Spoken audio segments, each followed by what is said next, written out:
Fellas, you know Degree Cool Rush deodorant, right? Well, last year they changed the formula, and guys were mad about it. One dude even started a petition. So guess what? Degree heard us, admitted they messed up, and brought the original Cool Rush scent back exactly how it was. And it's in Walmart, Target, and other stores now for under $4. So grab some and remember why its cool, crisp, and fresh scent made it the #1 men's antiperspirant for the last decade. Degree Cool Rush is back, and it smells like victory for all of us.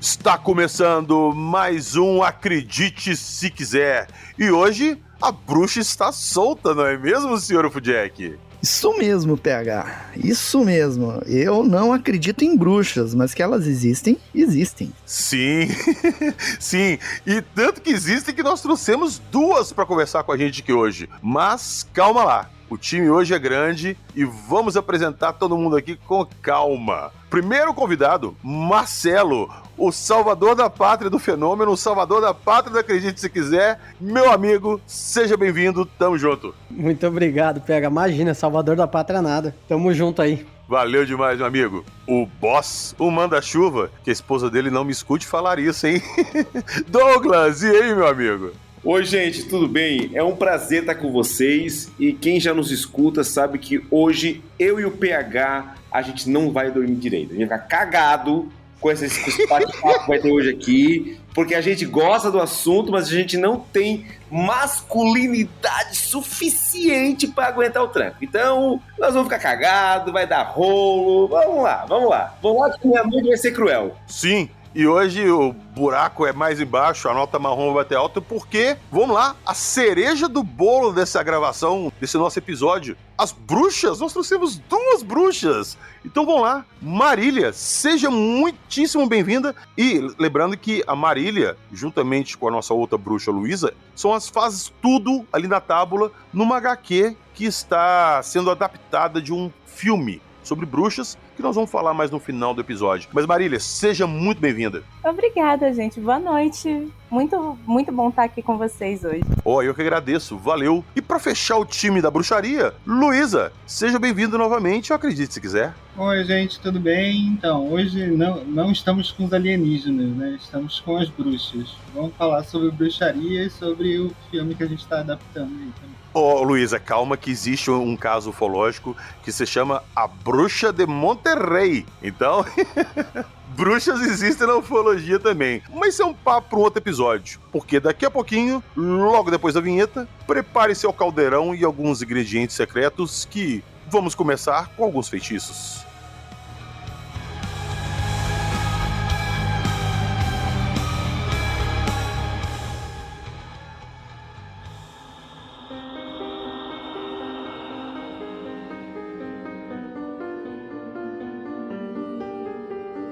Concentração, visualização, projeção, hermetismo, Santa Inquisição.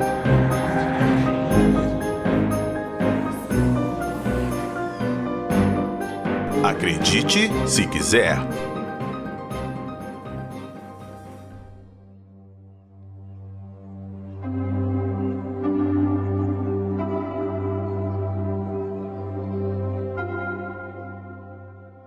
Ô Luísa, eu já queria começar esse episódio jogando a bola pra você pra te perguntar. Tem diferença de bruxaria pra feitiçaria? Existe alguma diferença nesse sentido? Então, bruxaria e feitiçaria são práticas. Na verdade, você pode ter uma religião e você ser um praticante de bruxaria. No caso, eu e a Marília, e quando você fala de bruxaria também, gente, as pessoas meio que pensam numa coisa única, né? Num grande mundo da bruxaria. E, na verdade, bruxaria é igual à igreja evangélica, tem 200 vertentes, tá? A igreja evangélica tem lá o Batista, tem a Assembleia de Deus, então na bruxaria também tem N vertentes. Então tem bruxas naturais, tem bruxas ancestrais, e eu e a Marília somos de um ramo que se chama bruxaria hecatina, que nós somos devotos da deusa Hecate. E, na verdade, assim, aí se diferencia o que é bruxaria e feitiçaria do que é religião. Então, assim, bruxaria é a prática dentro da religião, né? A nossa religião é o hecatismo, né? Nós somos bruxas hecatinas. E a bruxaria é a prática que se faz dentro da religião, né? São os feitiços e tal. Então, assim, como o feitiço, né, é a prática da bruxaria, então feitiçaria e bruxaria meio que podem ser considerados sinônimos. Entendi. Tá, já que você já deu um contexto pra gente aí que é basicamente a mesma coisa, só que por pontos de vista diferentes, por ideologias diferentes, vamos lá. Douglas, o contexto. Bruxaria surgiu onde? A gente fala muito de bruxaria, assim, a gente lembra da Idade Média, da Inquisição, daquelas fogueiras, a caçada às bruxas que a igreja fez. Essa história começou ali ou ela vem antes? Na verdade, quando a gente fala em bruxaria, a gente cria, né, todo um entorno de conceitos e preconceitos. A gente precisa compreender isso. E a feitiçaria, a bruxaria, esses elementos, eles, se nós conversarmos com qualquer pessoa do dia a dia, assim, do povo, eles são considerados uma baixa divindade, né? Elas são abaixo da divindade cristã, católica, protestante, tradicional. Porque existe todo um preconceito em cima disso. E aí o que a gente aprende? A gente aprende que a bruxaria e a feitiçaria é a religião do outro. A verdade é essa. Porque se nós pararmos para analisar conceitos bíblicos, que aí eu puxo para a minha área de estudo, nós temos muita bruxaria e feitiçaria lá. No Velho Testamento, por exemplo, quando Moisés fez um embate místico com os feiticeiros do faraó, para provar que o Deus dele era o Deus verdadeiro, qual foi a briga, digamos assim, bruxólica que ele fez? Ele transformou o cajado dele em cobra, a cobra dele comeu as cobras que foram transformadas pelos feiticeiros egípcios. Nós tivemos vários eventos proféticos de rios se tornando sangue, de profecias de sapos que invadiram, sabe? Então, nós vamos ter, na verdade, coisas que, se nós falássemos hoje em dia, nós vamos falar que é coisas de bruxa, mas que na Bíblia são feitas por aqueles ditos homens de Deus. O próprio Jesus, se fosse descontextualizado, ele seria um bruxo, seria um feiticeiro, tá entendendo? Porque os milagres, só que a gente chama de milagres. Por que nós damos a palavra milagre e não feitiçaria? Porque nós dividimos semanticamente pelas palavras categorias. A gente dá mais critério, mais valor àquilo que é da nossa religião, nosso dia a dia. Ô Douglas, você citou uma coisa que eu nunca tinha parado de pensar. Vamos pôr que a gente tá conversando com a Luísa aqui, e a Luísa tá com um copo de água gelada ali, ela, plim, transforma o copo de água gelada em vinho. Porra, a Luísa fez um feitiço ali, transformou água em vinho. A Luísa Lemos é uma bruxa, uma feiticeira, ela fez um engodo. Agora, se a gente vai numa igreja e um padre pega um copo com água e encosta e ele vira vinho, é um milagre! É um milagre!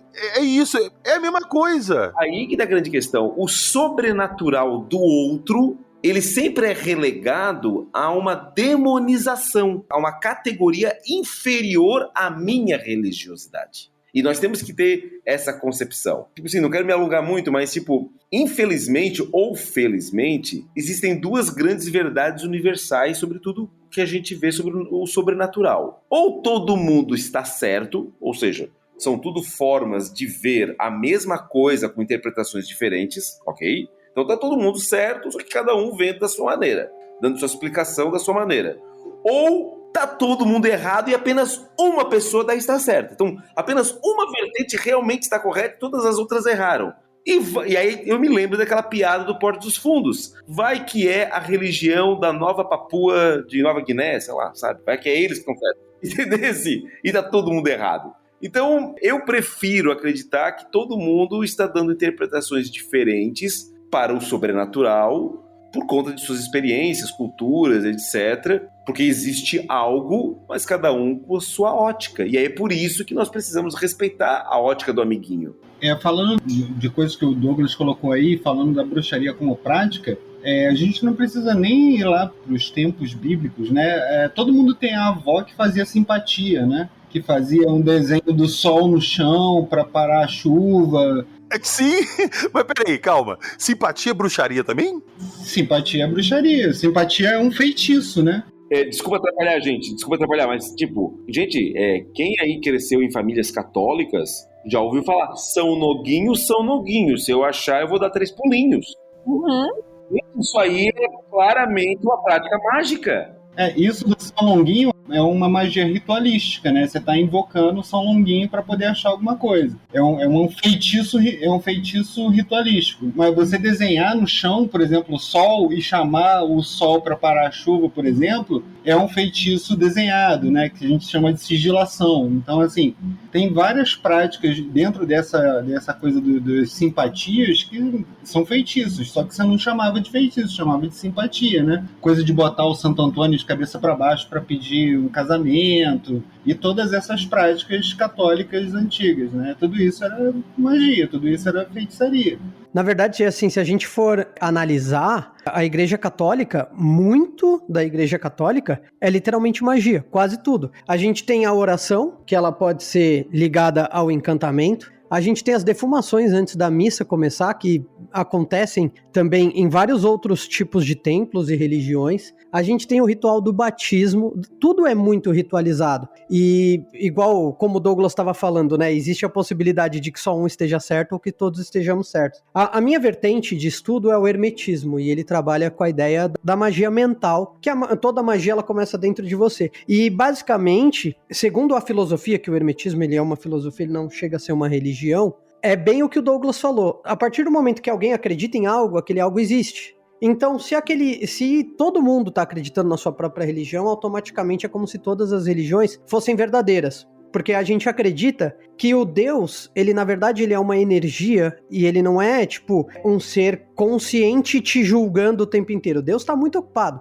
Ele tem outros universos para criar, ele tem outras coisas para criar. Então, na verdade, ele não vai te julgar. E é bem isso que eles estão falando, tipo, todo ato com intenção, segundo o hermetismo, todo ato que tem uma intenção por trás, ele é um ato mágico. Então, se você falar aí de São Longuinho, né, que eu vou dar os 3 pulinhos se eu encontrar, é um ato mágico. Se você desenhar o sol no chão, realmente, é a sigilização mágica. Então, se você olhar o catolicismo, na minha visão, gente, sério, isso é a minha visão, totalmente pessoal. Cara, é uma escola de bruxaria sensacional, porque ele tem muita magia dentro dele.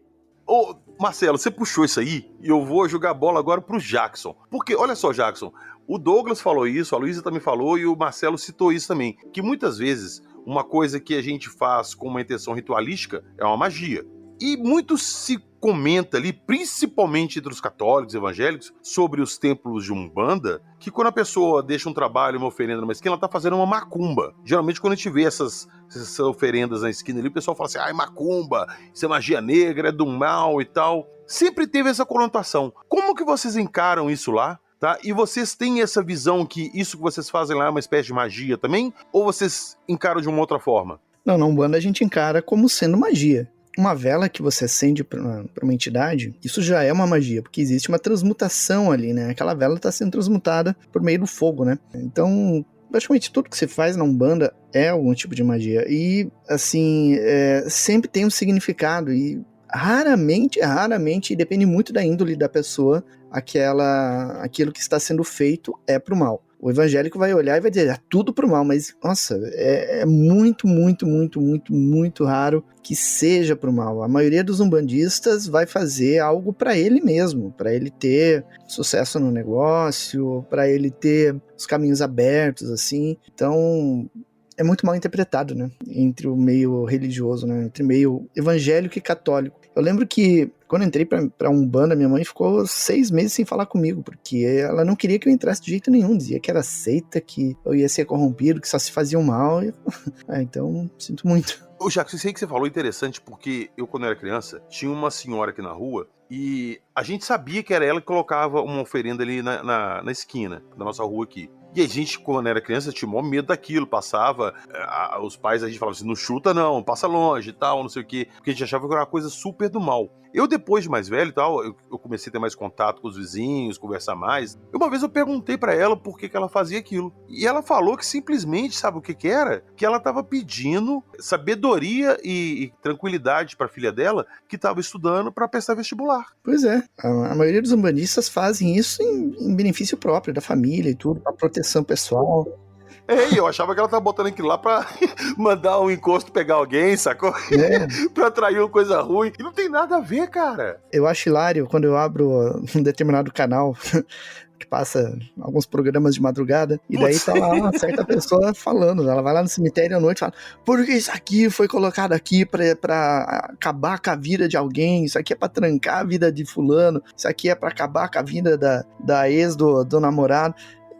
Não tem nada a ver. Quando você conhece o significado, o que está sendo colocado ali naquela magia, você vê que não é nada daquilo.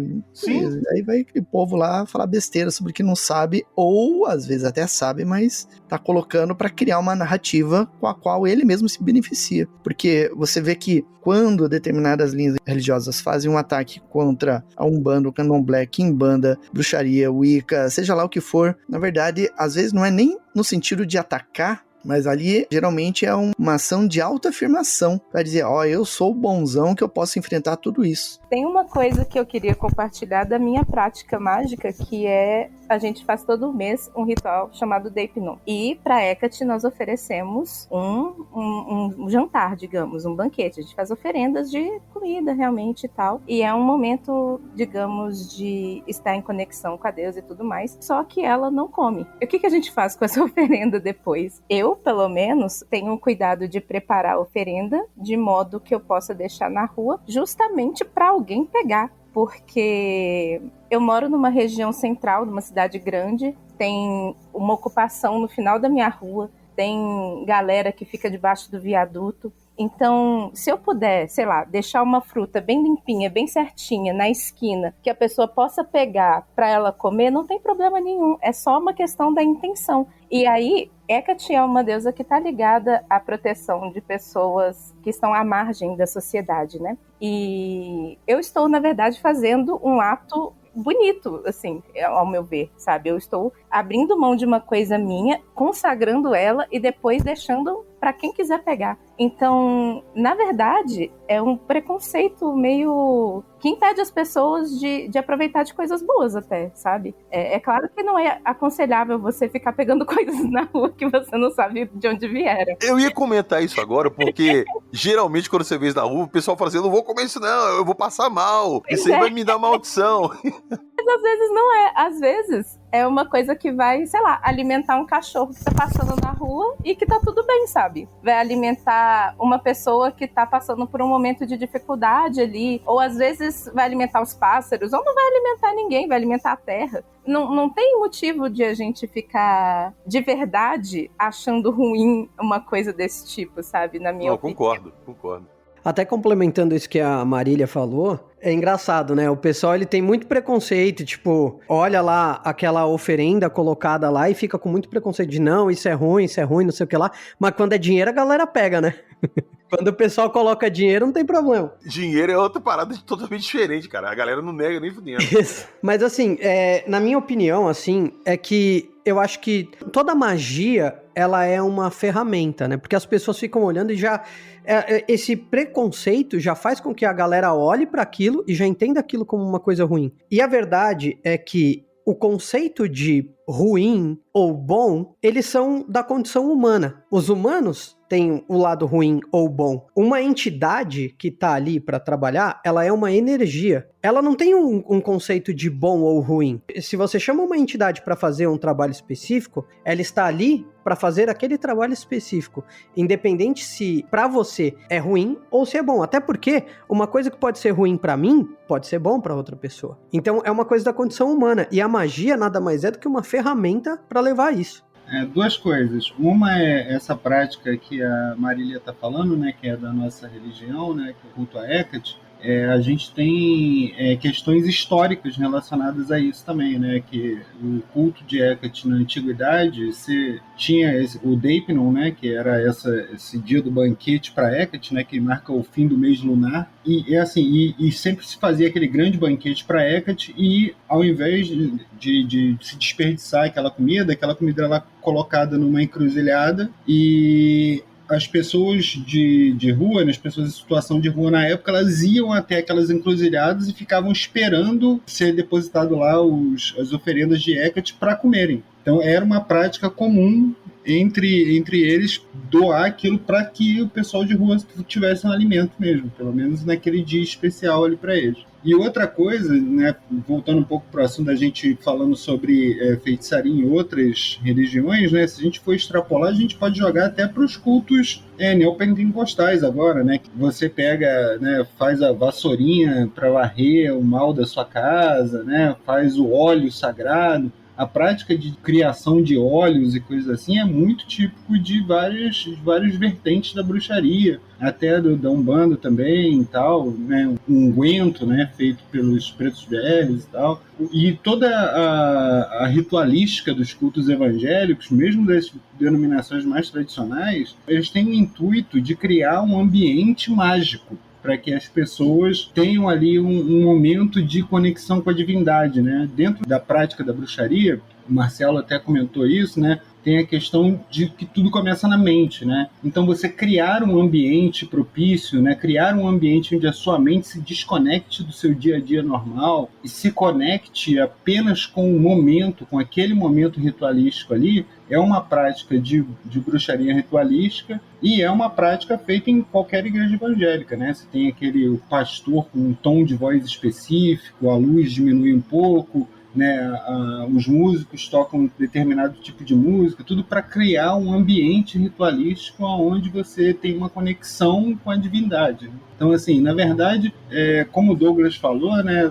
A gente divide as coisas em várias religiões, mas uma coisa que a gente fala dentro da nossa religião também é que a Deus é uma e todas são ela, né? Então, assim, na verdade, a gente interpreta a divindade a partir desse ponto de vista que a gente tem, mas a conexão com a divindade é muito mais uma conexão interna, né, de você ter essa conexão, de você criar essa conexão dentro de você, né, para você ter por isso a criação do ambiente propício para isso, do que na verdade ter um Deus que é o Deus verdadeiro e que todos os outros são falsos ou o demônio, entendeu? A gente tem, né, no hermetismo a ideia de arquétipos, né? Então, por exemplo, a gente pega deuses e a gente atribui qualidades para ele. Então, por exemplo, a gente vai ter, por exemplo, Afrodite, que é a deusa da beleza. Então, por exemplo, você tá com a sua autoestima muito baixa, você não tá se sentindo belo, tá se sentindo inferiorizado. É exatamente isso que a Luísa falou, é a mesma coisa que a gente pratica no hermetismo. O que a gente vai fazer? A gente vai adotar, porque assim, cada entidade, cada conjunto de características que vai formar aquela entidade, elas têm uma energia, aquele conjunto de características, quando a gente condensa aquilo em uma entidade e a gente dá um nome para aquilo, a gente meio que cria uma energia vibracional com a qual a gente consegue se conectar. E essa questão que a Luísa falou, exatamente da gente, abaixar a luz, começar a falar num outro tom de voz que o pastor faz, isso te coloca em um estado vibracional para conectar com aquela entidade. Então, por exemplo, se eu tô querendo melhorar a minha autoestima e eu quero fazer um trabalho para Afrodite, a primeira parte desse trabalho para mim vai ser me conectar com a energia de Afrodite. E é exatamente isso que, de fato, isso acontece na igreja evangélica, né? Lógico, eles têm a ideia que eles estão conectando com Jesus, com o Deus cristão, mas a ritualística em si é exatamente a mesma. Eles só estão fazendo de uma outra forma. Isso é muito interessante. É como se literalmente todas as religiões estivessem fazendo a mesma coisa. Só que por causa de alguns preconceitos e de um pessoal que julga antes de conhecer, acaba olhando o ritual do outro, que às vezes é até muito parecido, como algo ruim. Você está ouvindo? Acredite, se quiser.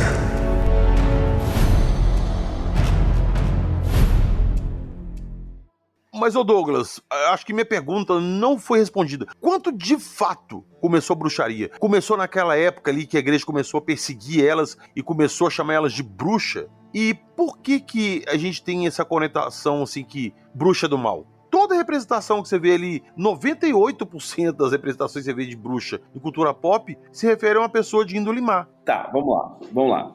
Historicamente falando, nós vamos ter as pessoas sendo chamadas de feiticeiras, praticando feitiçarias e algo dessa natureza, que é o que a gente conhece hoje como bruxas, desde a antiguidade, sabe? A Luísa tem um projeto que ela faz, que é incrível, eu acho que deve ser lançado ano que vem, que é um quadrinho que ela roteirizou e começou a desenhar, que mostra exatamente a mulher como a primeira bruxa no momento quando os homens não conseguem entender por que ela dá luz, porque que ela cria vida. E aí começa, na verdade, a ter toda essa questão. Assim, eu sou do direito, né? No direito, existe um livro do Juan Ramón Capella, é muito bom esse livro, que fala sobre o fruto proibido. Ele diz que a gente não consegue compreender que em algum momento da história houve um período da sociedade onde não tinha instituições, não tinham regras, as pessoas viviam se autorregulando, né? E uma das grandes mudanças sociais foi no fato quando o homem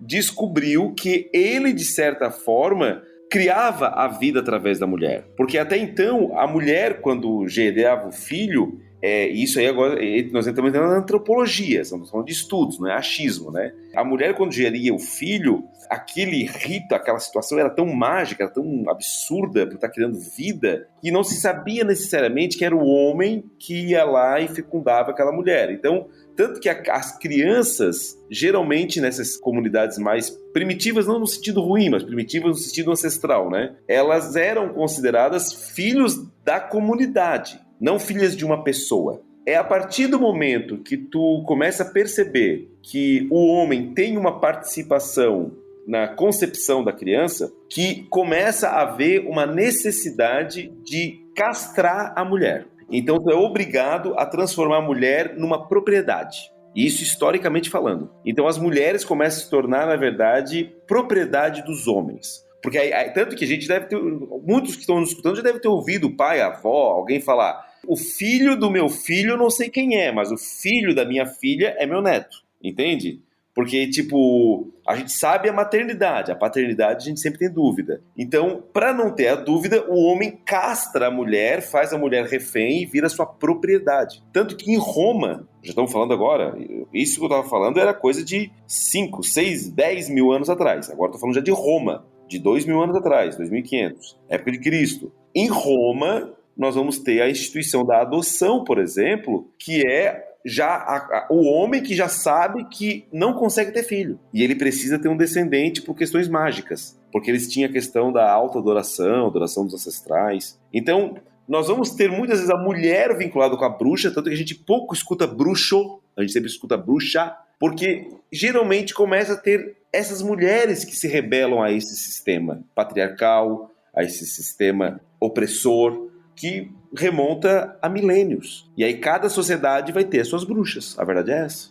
E é engraçado como isso não passa de um puro preconceito, porque muito anterior a isso, na verdade, os altos graus sacerdotais eram das sacerdotisas. A maior parte dos sistemas mágicos, eles tinham, na verdade, a alta sacerdotisa. E ele começou, basicamente, vem com essa galera do Vaticano mesmo, essa coisa de começar a ter essa castração mesmo e colocar a mulher nessa posição, digamos assim, inferior, mas muito pelo contrário. No início, era totalmente o contrário. Inclusive, no hermetismo, a gente fala exatamente que nada se cria sem a gente ter um princípio negativo, um princípio masculino e um princípio feminino. É impossível você criar algo, qualquer magia que eu for trabalhar, eu vou ter que exatamente colocar meu princípio feminino e o meu princípio masculino, que isso é o que a gente vai chamar de lei do triângulo. É com a junção dos dois que a gente vai conseguir criar algo terceiro. Em relação a isso que o Douglas estava falando, né? Esse quadrinho que eu estou produzindo já há alguns anos, ele fala dessa questão na pré-história. A grande questão é assim, uma coisa que a gente não compreende, porque a gente não estuda muito pré-história, né? E eu sou formado em história, e a gente ali no ensino médio e tal, não tem um ensino de pré-história, né, específico de pré-história, é que assim, que a humanidade ela teve uns caminhos muito tortuosos ali naquele período, porque uma coisa que a gente não entende é assim, quando a humanidade descobriu que ela podia plantar arroz, não se comia outra coisa além de arroz, entendeu? Aqueles que descobriram que podiam plantar milho, eles só comiam milho e todos os derivados de milho, entendeu? Então assim, com gerações só comendo uma única alimentação ali, né? Só comendo ou fazendo pão ou fazendo todos os derivados ali que podia ser feito só daquele único alimento, um conhecimento de uma multiplicidade natural foi perdido, né? Então, assim, a humanidade, antes de domesticar as plantas e de começar a pastorear animais, era uma humanidade muito mais rica em conhecimento, porque as pessoas sabiam quais plantas eram venenosas, quais plantas eram boas para curar uma ferida, sabiam quais plantas eram boas para fazer um chá para curar alguma coisa. Então, assim, essas mulheres que meio que se rebelam com esse procedimento de tornar a mulher propriedade para garantir um herdeiro, né, das propriedades fechadas, né, agrícolas da época, elas são perigosas para aquela nova dinâmica e elas são banidas para fora das comunidades. E elas passam a ser aquelas mulheres solitárias e passam a viver sozinhas na floresta e passam a recuperar esse conhecimento perdido pela humanidade. De que as plantas, né, de que existia uma coisa que hoje a gente chama de fitoterapia, né, de descobrir as propriedades das plantas e de todas as questões naturais ali, né, dos rios, dos animais, etc.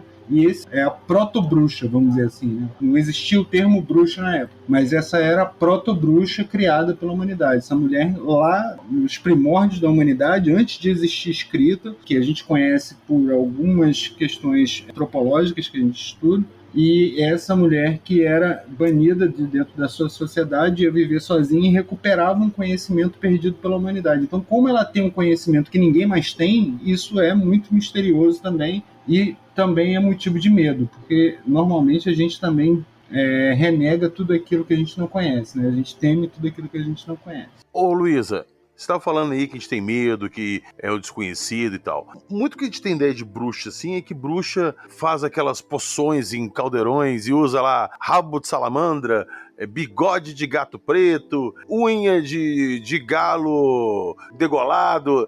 Existe esses ingredientes da bruxaria? Existe feitiços que usam os ingredientes mesmo? Ou isso aí é parte de folclore, de cultura pop? Em parte é folclore de cultura pop e em parte tem algumas ervas que têm nomes muito peculiares, tá? Tem uma erva que se chama unha de dragão, tem erva que se chama unha de gato, tem ervas, tem uma casca de madeira que chama mulungu, que é um nome que, né, nossa, mulungu deve ser alguma coisa de macumba. Então, assim, tem uns nomes muito peculiares de algumas ervas que a gente usa. Pô, e se você tá passando numa janela e vê duas mulheres falando, não, me dá aí a unha de gato para eu jogar aqui na infusão, né, vai parecer que realmente ela pegou a unha de um gato para jogar na infusão, mas na verdade não era, né? Agora, tem religiões que têm práticas ritualísticas com animais, né? Tipo candomblé, tem sacrifício de animais e é uma prática mágica também, né? É uma prática de sacrifício, né? De oferenda, né? E tal. Mas, no geral, é bem parte da cultura pop isso mesmo. Mas vocês elaboram poções? Existe essa parada de poções mágicas com propósitos? Essa poção aqui é para atrair o amado, essa aqui é para dar sorte. Existe isso também ou não? Isso aí também é de cultura pop? Não, existe. Assim, porque, na verdade, o que acontece? Você tem determinadas plantas que elas conseguem estimular algumas coisas no organismo humano, né? A gente sabe que, por exemplo, cheiros mais cítricos, eles acabam dando mais uma coisa mais sexual, né? Então tem alguns perfumes que a gente consegue fazer que são direcionados a isso, mas assim, dentro da prática mágica, a gente associa isso também à questão energética, né? E a gente imanta também energeticamente aquilo que a gente está fazendo. Mas as plantas têm propriedades, né, através dos seus aromas, através dos seus sabores, de gerarem estados emocionais diferentes nas pessoas, né? A coisa de que você pode ganhar alguém pela barriga, né, não é diferente de uma prática mágica, né? Se você é uma boa cozinheira, você é uma boa feiticeira, né? Você pode fazer com que alguém se apaixone comendo a sua comida deliciosa, entendeu? Com certeza. Então, na verdade, tem sim vários meios de você utilizar ervas, aromas, né, chás e tal, para, assim, tipo, um exemplo bem prático, eu estava falando do mulungu. O mulungu é uma erva que é utilizada tanto para insônia quanto para você parar de fumar, por exemplo. E então, assim, é uma prática mágica fazer um chá de mulungu, mas tem propriedades fitoterápicas também ali dentro daquela planta que vão produzir um efeito físico. Assim como um chá de camomila calma, né? Como um chá de hibisco dá mais saciedade, serve para você emagrecer, e aí coisa do tipo. Tem uma mistura de fitoterapia com um pensamento mais metafísico e energético também em relação às plantas. Luísa, eu posso te fazer uma pergunta? Pode, claro.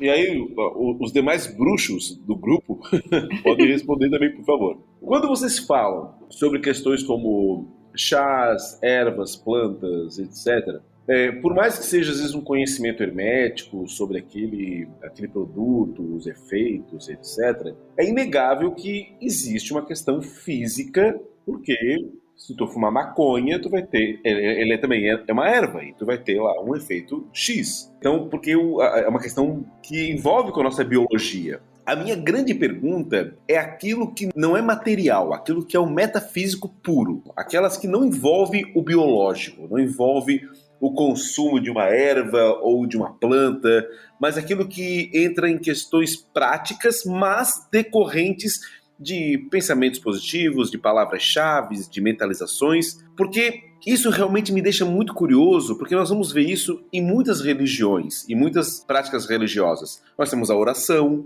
nós temos a imposição de mãos, nós temos várias práticas que são puramente metafísicas. E aí minha pergunta é possível, ou qual é a explicação para que, às vezes, o pensamento positivo, ou certas palavras-chave, ou certos sigilos possam realmente ter um efeito prático na vida das pessoas? O que tu pode dizer a respeito? É uma dúvida que eu realmente tenho. Então, o que a gente acredita é o seguinte: sigilação é algo que eu trabalho muito, né? Que eu trabalho numa técnica chamada técnica Zakroff, né? Que não é a técnica mais conhecida, que é a da Escola do Caos, né? E nessa técnica você cria um desenho com elementos, usando partes do desenho que podem ser criadas por você mesma, com partes de elementos de desenho já consagrados de magia, e você cria um desenho harmônico que vai servir para um propósito para a pessoa que vai utilizar o sigilo.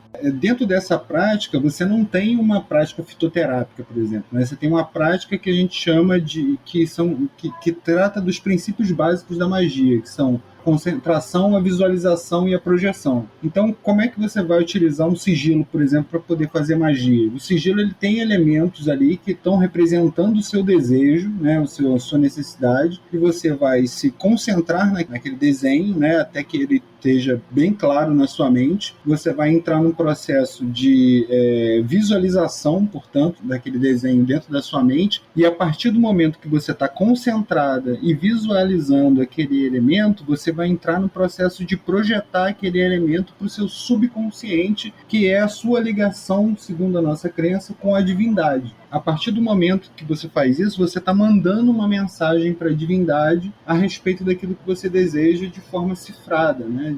Construído com elementos simbólicos. E esses elementos simbólicos vão chegar lá na divindade.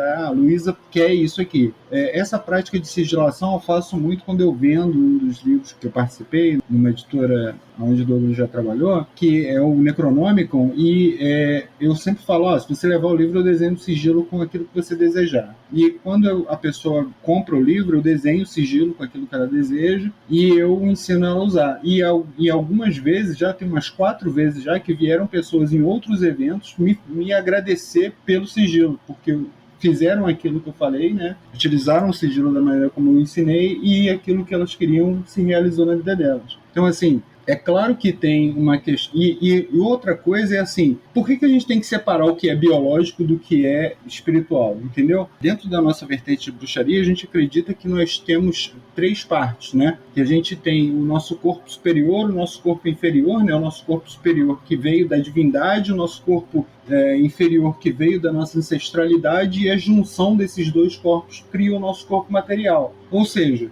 na verdade, nós não temos uma separação, né? Nós não acreditamos numa separação do corpo físico do corpo espiritual. Na verdade, o corpo físico ele é uma manifestação física dos nossos corpos espirituais, vamos dizer assim. Então, assim, a gente não separa muito também o que é o mundo físico do que é o mundo natural. Nós somos vida. Como vida, nós existimos agora nesse plano. Em outro momento, a gente vai existir em outro plano. Mas nós continuamos sendo vida. Nós hoje somos vida e eu me chamo Luísa. Num outro plano, numa outra consciência, eu vou me chamar outra coisa. Vou me chamar de outro nome. Ou vou fazer parte do corpo da deusa. Não vou nem ter uma identidade própria. Ou vou fazer parte da minha ancestralidade, vou estar junto com essa ancestralidade minha e vou estar lá com a mente coletiva da ancestralidade. Então, assim, não tem também uma separação muito clara dentro da nossa crença do que é o material do que é o espiritual. Basicamente, a Luísa falou o que eu ia dizer também.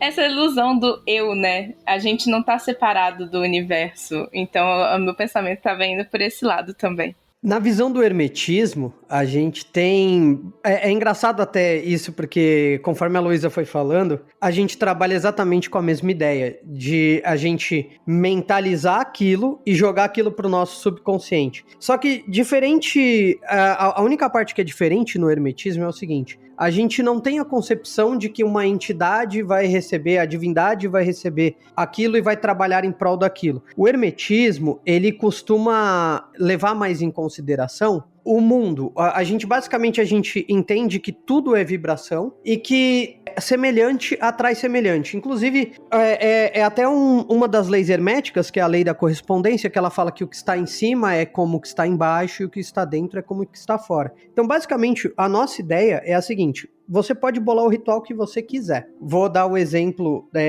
da sigilização mágica, que era até o que a Luísa estava falando, a gente também faz isso em hermetismo. Qual que é a técnica? Você escreve uma frase, por exemplo, sei lá, eu quero ganhar na loteria. Você criou essa frase, você sabe o que ela significa. Na tua mente consciente, você tem total noção do que você está querendo com aquela frase. Lógico que a gente não colocaria eu quero ganhar, porque isso vai trazer a ideia de que a gente ainda não ganhou e não é essa energia que a gente quer, porque senão a gente nunca ganha. A gente estaria escrevendo agradeço por ter ganho na loteria, alguma coisa assim. A próxima etapa é a gente tirar todas as letras repetidas e isso vai formar uma única palavra, né? Quando a gente cortar todas as letras repetidas, e aí a gente vai usar, né, no hermetismo, uma coisa chamada tabela pitagórica, que é uma tabela onde a gente tem as letras, né, os números, e aí a gente vai fazer um risco, assim, ligando letra por letra dessa única palavra que foi gerada após a gente cortar todas as vogais. Essa palavra, ela automaticamente, ela vira um mantra. Na nossa cabeça,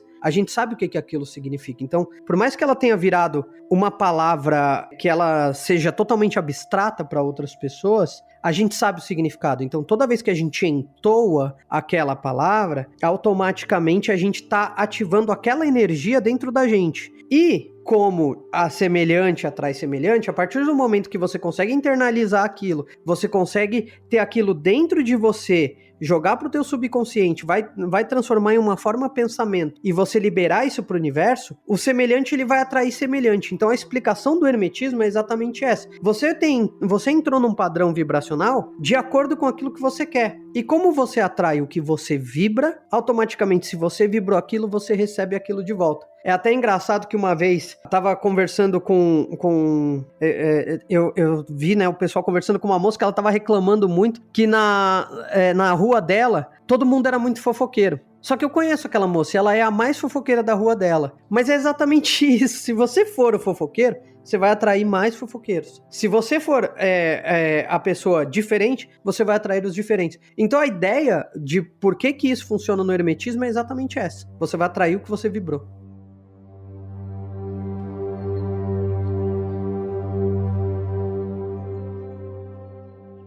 Ô Douglas, e esse papo todo de bruxaria aqui, que eu ainda pretendo voltar nesse assunto, porque eu acho que eu nem entrei no assunto que eu realmente queria entrar. Mas vou entrar na parte que agora de adaptações que a Tábula vai fazer. Você vai fazer a adaptação de um filme sobre bruxaria, não é isso?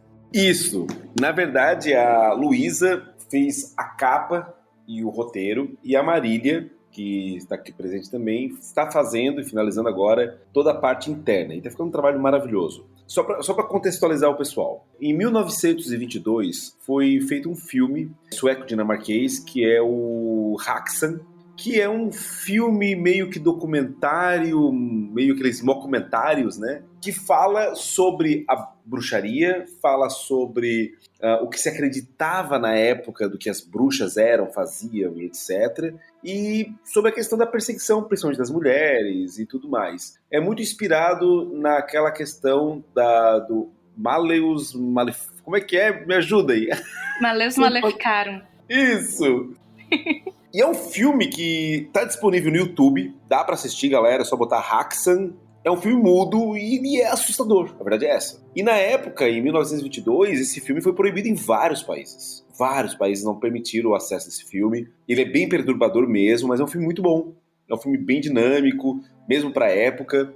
E ele é muito influente, tipo assim, o que a gente acaba consumindo como A Bruxa, do Eggers, A Bruxa de Blair, todos eles é muito inspirado nesses mitos da bruxa que lá em 1922 já estava nesse filme. Então assim, pra quem gosta de cinema, pra quem gosta do tema, vale muito a pena ver o filme. E por incrível que pareça, esse filme nunca teve uma adaptação em quadrinhos, nunca foi modernizado. E aí, a Luísa e a Marília, duas bruxas, optaram voluntariamente a fazer um pacto conosco em produzir esse material. E aí, meus amigos, que material lindo! Cada página é um deslumbre. E ele tá tanto à venda na Amazon quanto no Catarse. Dependendo de quando vocês escutarem este programa, ele vai estar nos últimos dias do Catarse, que tem alguns brindes e tal, mas se passar, não se preocupem, tem na Amazon. Ele vai ser lançado agora em junho, né, na PocCon de São Paulo. E vai estar disponível para venda para o Brasil inteiro, tanto na Amazon quanto no Catarse. É um material maravilhoso, tanto nessas duas plataformas dá para ver as páginas que estão sendo produzidas por elas. Gente, assim, é um negócio assim, primoroso, é simplesmente lindo. Tá ficando uma baita HQ e é dentro de um selo criado pela Luísa, que é o Erótico Oculto, que ela já lançou conosco, pela editora Tábula, o quadrinho, né, do Erótico Oculto, que deu origem ao selo, e que na época foi enviado aos apoiadores um chaveiro com sigilo sexual. E eu recebi pelo menos 2 e-mails agradecendo pela eficácia. Eita! Mas, ô Douglas, olha só, o pessoal vai estar escutando isso a tempo do Catarse, sim, porque esse nosso episódio está saindo no feriadão, no dia do trabalho, dia 1º, e no Catarse vai até o dia 6 de maio, né? Isso, vai até o dia 6, e para localizar é bem simples, é só jogar no Google Haxan. Como é que se escreve Haxan? H-A-X-A-M de Maria, Haxan. E quem quiser ver, é só botar Haxan Catarse, vai aparecer. Se botar na Amazon, também vai aparecer o nosso quadrinho. E quem quiser assistir o filme, coloca esse mesmo nome no YouTube. Vai aparecer também. Vale muito a pena. Eu vou procurar isso tudo e deixar pessoal certinho na descrição do episódio. Mas eu explico isso com mais calma no finalzinho.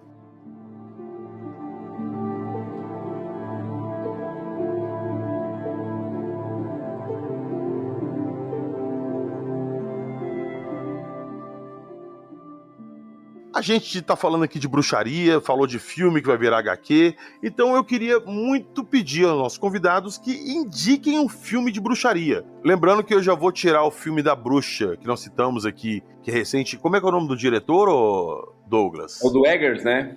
Isso. Aquele filme é maravilhoso. Ele é um terror psicológico, assim, absurdo. Não tem jumpscare, não vou dar spoiler não, que o final desse filme também é outro absurdo. Mas assistam. Mas vamos lá, eu quero que todo mundo que tá aqui me indique um filme muito bom de bruxaria. E eu vou começar com a minha indicação, que é um filme que eu assisti por indicação do Ribas, que ele ama esse filme. Inclusive o Ribas é um grande fã do Julian Sands, o ator que faz o protagonista. Eu já sei o que você vai falar. Que é o Warlock, o Demônio. Puxa, esse filme pra mim é muito bom, cara. Muito bom.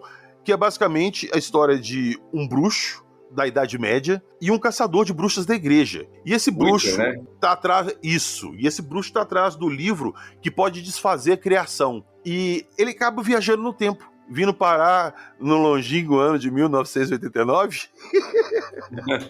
Um futuro distópico. Já foi o futuro isso, né? Sim, já foi o futuro. E lá eles se enfrentam e ele vai procurar as páginas do livro que foram escondidas pelo país, sacou? E esse caçador de bruxa vai atrás dele. Cara, o filme é muito bom, que mostra um bruxo assim, bem badass, saca? Aqueles bruxos raiz mesmo.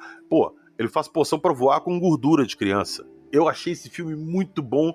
Assisti por indicação do Ribas, então fica aí a minha indicação, O Warlock e o Demônio. Luísa, indique um pra gente. Tem um filme que já é totalmente diferente de O Warlock e o Demônio, que eu recomendo, que chama A Maldição da Bruxa, que é o nome dele em português, né? É de um diretor chamado Lucas Feigfeld. Ele é um filme, eu acho que é em inglês, ele tem uma vibe mais filme bruxa, né, que o Douglas citou. Ele é mais lento, um desenvolvimento lento e tal, mas é uma história bem legal, que é uma pastorinha, né, e ela começa a se envolver lá com os jovens da região lá e acaba sendo acusada de bruxaria, e aí fica um thriller psicológico também ali, para você saber se ela é bruxa ou não, e o que está acontecendo com a vida dela, ou se é só paranoia das outras pessoas. É bem legal também. Então tá. Marília, sua indicação.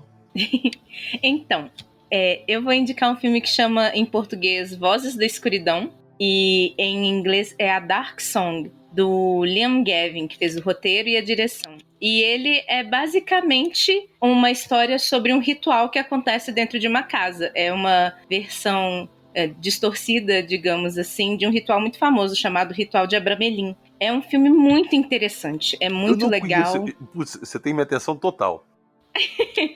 Olha, é muito bacana, assim, tem algumas limitações de... Assim, o elenco são só 3 pessoas, eles passam tudo dentro de uma casa, e é tem aquele algumas filme limitações... com uma história bacana, muito boa vontade e pouca grana. Exatamente, mas ele é incrível, vale muito a pena assistir, eu pelo menos gostei demais. E eu não posso falar mais do que isso, porque senão eu vou spoiler o filme inteiro. Não faço não, que eu não assisti, esse aí eu quero ver. Senhor Fujek, qual a sua indicação de filme? Cafundó. Cafundó? Conhece? Um filme brasileiro de 2005, com o Lázaro Ramos, que conta a história real de um médium chamado João de Camargo, de Sorocaba, e que ali bem no finalzinho da época da escravidão, ali, aquele período ali que ele viveu, e que ele começou a fazer um trabalho mediúnico ali com magia, atendendo as pessoas. Podemos dizer ali que é como se fosse um dos primórdios da Umbanda, né? Então ele faz muita magia e tem algumas coisas interessantes que acontecem ali na história. Isso aí parece interessante também, hein? Uhum. Douglas, sua indicação? Gente, eu vou fazer... Posso furar o protocolo e fazer 2 indicações? Até 3, meu amigo. Até 3? Tá, então eu vou fazer 3 então. Tá, mas eu quero fazer elas bem fora do padrão, tá? Então, peraí, calma. Senão é sacanagem, porque de repente, como você vai falar mais de um, às vezes você pega o filme que o Marcelo quer indicar. Não, Marcelo... eu tenho certeza que eles não vão... são bem fora do... Você não vai me indicar um filme alemão de 1920, preto e branco, não, né? Não. São super conhecidos, mas fala muito sobre bruxaria. Então vai lá, então manda bronca. É Valente, da Disney Pixar. Não assisti. Cara, ele é um filme roots sobre bruxaria. É top, é um filme maravilhoso. Valente, da menininha ruiva? Da menininha ruiva, sim. Tem a questão da mãe dela, tem aquela questão da transformação do Cara, eu não sei porque na minha cabeça eu jurava que aquele filme tinha uma coisa a ver com o Coração Valente. Não sei porquê, não me pergunta. É porque é a mesma pegada, né? Eles são irlandeses, né? Acho que é isso. É por isso. Mas é um filme muito bonito, muito gostoso de se ver, muito bonito, né? Muito bonito. E ele é um filme que, se fosse hoje em dia, as pessoas iam criticar muito, dizendo que ele era lacrador, etc. Ele foi feito numa época que ainda não tinha esse debate bobo. Mas ele é um filme que trabalha muito a questão do empoderamento feminino, da mulher ser dona do seu próprio destino, e ele fala sobre bruxaria, a verdade é essa, ele fala sobre bruxaria. É um filme muito legal, muito bom, muito bonito. Outro filme de bruxaria que eu gostaria de fazer uma menção honrosa, que na época você tem que lembrar que o Douglas adolescente não tinha acesso à internet, a gente não conseguia comprar Playboy, não conseguia fazer nada, e como todo adolescente gostava de ver coisas que adolescente gosta de ver, né? E um dos filmes foi uma bruxa que me permitiu sonhar muitas vezes, que foi a Elvira. Emanuele, a bruxa da floresta. Não, Elvira. A Elvira. Putz, Elvira é foda. Elvira é foda. Elvira. Oh, aquela bruxa lá é maravilhosa, cara. Putz, Elvira é foda. Elvira é realmente Tem muito até bom. Funko Pop da Elvira hoje em dia. Elvira dispensa sinopse. É só o nome já fala tudo. Elvira. Foi a última indicação. Elvira. E o último de bruxaria, que as pessoas associam como um filme de vampiro, mas é um filme de bruxaria, que é o Sombras da Noite, de 2012, do Tim Burton, com Johnny Depp e tal, porque tudo em volta é de uma bruxa nesse filme. A verdade é essa, é que o Johnny Depp, por ser aquela figura carismática, a gente só lembra dele como o vampiro do filme, mas o filme é sobre um amor de uma bruxa vingativa. Cara, ó... Boas indicações. Sombras da Noite é um filmaço. E a Eva Green tá linda nesse filme. E ela tá uma bruxa muito do mal. E ao mesmo tempo sexy, top. Cara, ela é a bruxa que uma bruxa deve ser. Então vamos lá. Última indicação, Marcelo. Você falou que o Douglas podia acabar falando o filme que eu ia falar, mas quem falou foi a Marília. Eu também ia falar da Dark Song. Porque ele fala do ritual de Abramelin, né? De entrar em contato com o Santo Anjo Guardião. É incrível esse filme. Inclusive, esse ritual vale um episódio só sobre ele. Mas o que eu vou falar então é outro que eu gosto muito, que é de bruxa, chamado Caça às Bruxas, que é com o Nicolas Cage. Sim, o diretor é o Dominic Sena. Que eles têm que, pra poder se redimir com a igreja, né, já que ele perdeu a fé e ele era um dos Cavaleiros da Cruzada, ele tem que levar de uma cidade pra outra uma suspeita de bruxaria, uma moça que ela suspeita de bruxaria pra ser julgada. Mas o filme é muito bom, vale a pena. Ô Luísa, eu sei que você tá querendo indicar mais um filme aí, eu vou te dar mais essa oportunidade, que o Douglas falou 3. Para não falar que eu tô protegendo ele. Pois é, se o Douglas indicou 3, eu tenho mais 2 indicações que são ótimas também.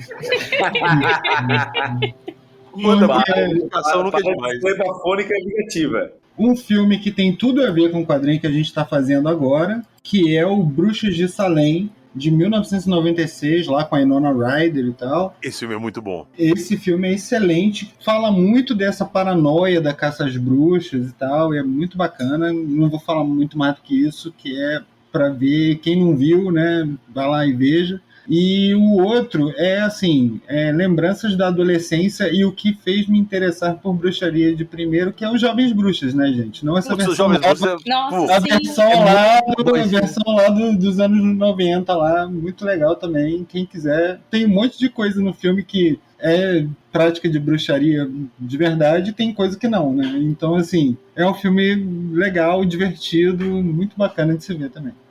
Ah, então eu tenho mais um pra indicar também. Bora indicar. Eu acho que ele não tem o merecimento suficiente, entendeu? As pessoas simplesmente esqueceram desse filme, mas ele é incrível pra uma tardezinha fria, assim, você tomar um chá, sabe? Tipo, sessão da tarde, uma vibe inverno, assim. Da Magia à Sedução. Muito gostosinho esse filme, eu adoro ele. Filme. Ótimo! Nossa, ele é muito excelente. bom. Ele é muito gostoso de assistir. Eu sou apaixonada com ele desde sempre. Ele é também. lindo, é um baita filme. É baita filme. Sim, ele é incrível. Merece mais visibilidade. Como se Hollywood precisasse com duas mais atrizes maravilhosas, né? Sim. Ele é muito bom. É com a Sandra Bullock e a Nicole Kidman. Isso.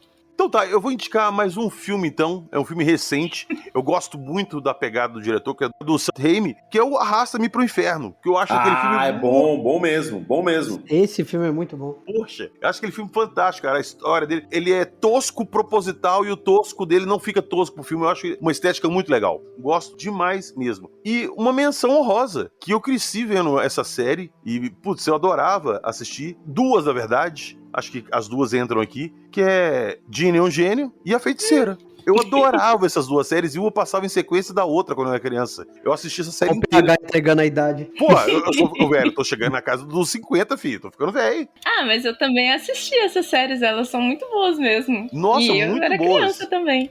Aí, tá vendo? Entregou a idade também.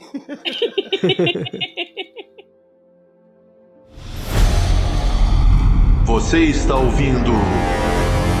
Acredite, se quiser.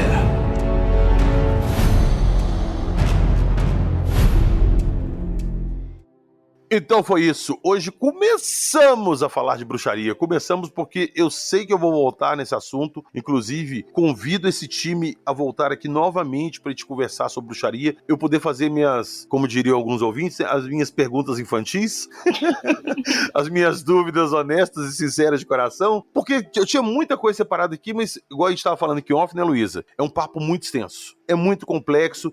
Bruxaria não é só isso preto no branco. Tem muita coisa por trás, muita história, muitas vertentes. Então, é um papo que vai se estender por outros episódios. Podem cobrar. Mas até lá, gostaria de agradecer todo mundo que veio aqui hoje, trocar uma ideia com a gente sobre bruxaria. Então vamos começar aqui devagarzinho, porque hoje a lista é grande. Luísa, valeu demais, é sua segunda vez aqui no Acredite Se Quiser e espero que venham várias ainda. Valeu demais, tamo junto, deixa seus projetos aí pro pessoal e onde o pessoal te encontra. Me encontra no Instagram, melhor lugar, é @luisalemosarte. E apoiem lá o projeto, né, o Haxan, e quem quiser, tem uma das recompensas, você pega os 2 livros do Selo Erótico Oculto, né, pega o Haxan e pega o primeiro livro também. E no Haxan vai ter um pós-fácil que eu vou escrever falando alguma coisa sobre o filme, sobre bruxaria, mas no primeiro livro tem um pós-fácil que eu escrevi falando bastante coisa sobre bruxaria e sobre toda a bruxaria que foi utilizada dentro da concepção do roteiro do Erótico Oculto. Então, quem quiser, quem não conseguiu pegar o Erótico Oculto na primeira campanha, né, e quiser pegar agora os 2, né, quiser pegar o Erótico Oculto original e o Haxan, né, que é o segundo livro do selo, pode pegar os 2 lá também. Então, conto com a ajuda de todo mundo aí e tenho certeza que vocês vão curtir bastante. Valeu. Marília.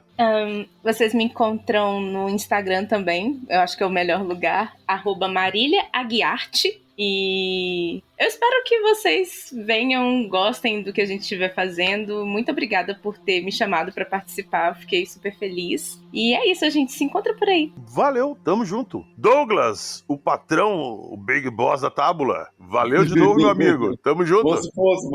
Gente, assim, ó, quero agradecer imensamente todos que estão nos escutando, vocês que estão participando aqui desse podcast, são pessoas maravilhosas. Eu fico muito honrado na presença online de vocês, pois eu admiro todo mundo aqui dentro. O Haxan é um quadrinho que a gente está produzindo agora este ano e foi uma grata surpresa a Luísa e a Marília terem aceitado o desafio, pois é uma adaptação de um filme muito importante, muito antigo, muito admirado, então a gente sabe que a pressão acaba sendo maior do que um projeto mais autoral, mas as duas são maravilhosas e elas estão dando um banho nesse projeto, sabe? Assim, gente, vale muito a pena olhar, é muito bonito mesmo. E é um quadrinho mais de 18, assim como acredito eu que todo o Selo Erótico Oculto. O próprio primeiro quadrinho, que também pode ser adquirido junto com ele também é para maiores de 18, mas não é um maior de 18 bobo, sabe assim, porque apareceu um pinto de fora. Não. É porque realmente tem uma temática adulta e não tem pudores de mostrar sexo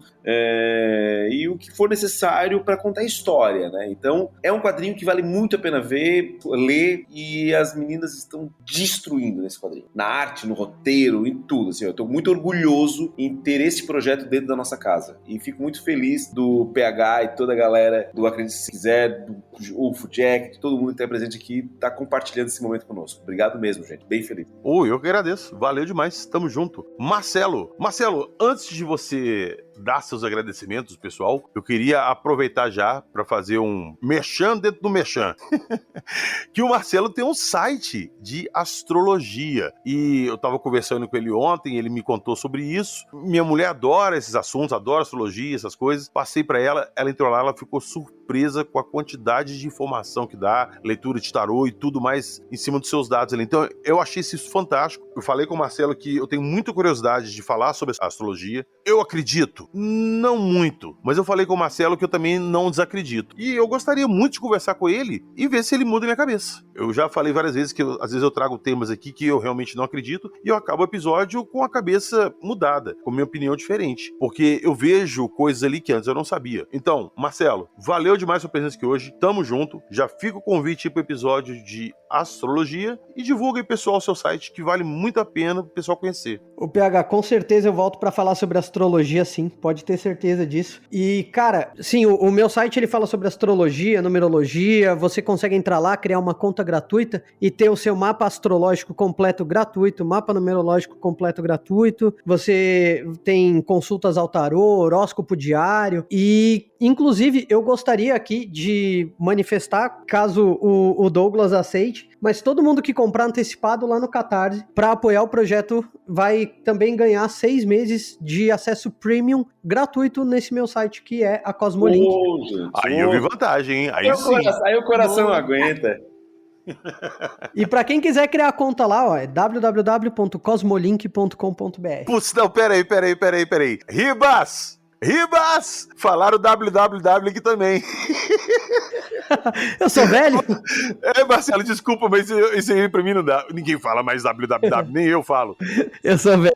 Pois é, eu vou simplificar sua vida. Vai estar na descrição do episódio pra todo mundo ir lá e acessar. E, senhor Fujack, deixa o seu recado aí, pessoal, onde o pessoal te encontra e divulga o seu trabalho pra eles. Isso aí, o pessoal me encontra no Instagram, né? UFO Jackson ou Phenomenon BR. E também agora vão voltar a me encontrar também no portal Phenomenon. O endereço www.phenomenon.com.br. E também no canal Phenomenon, né? 2 lives por semana, mais um vídeo exclusivo todo domingo. Apareçam lá.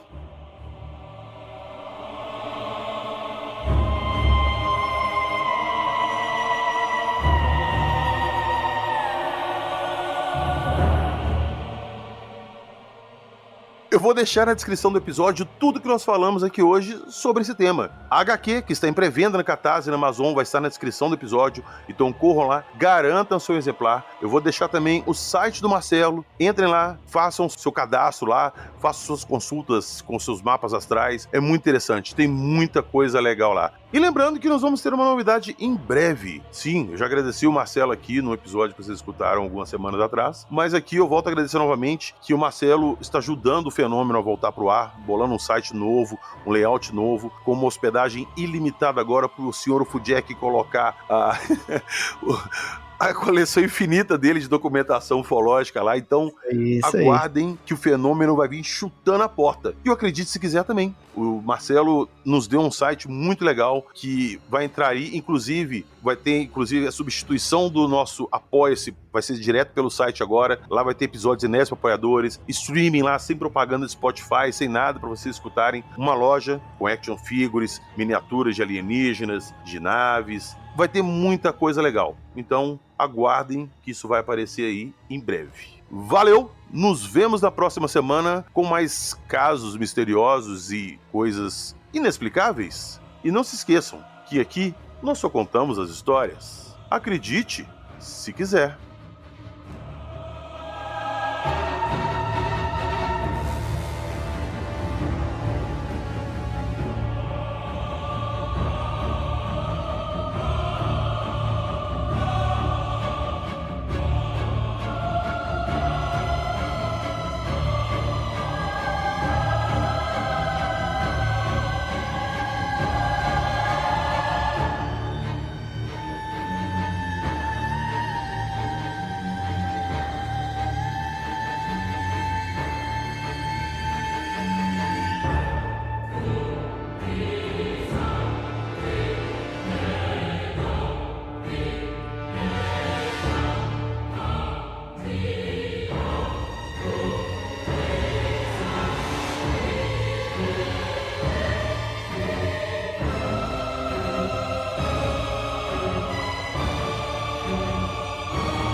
Aqui vocês viram que eu indiquei o Alok aqui e falei que foi indicação do Ribas, que o Ribas é fã do ator, ele gosta do filme, né?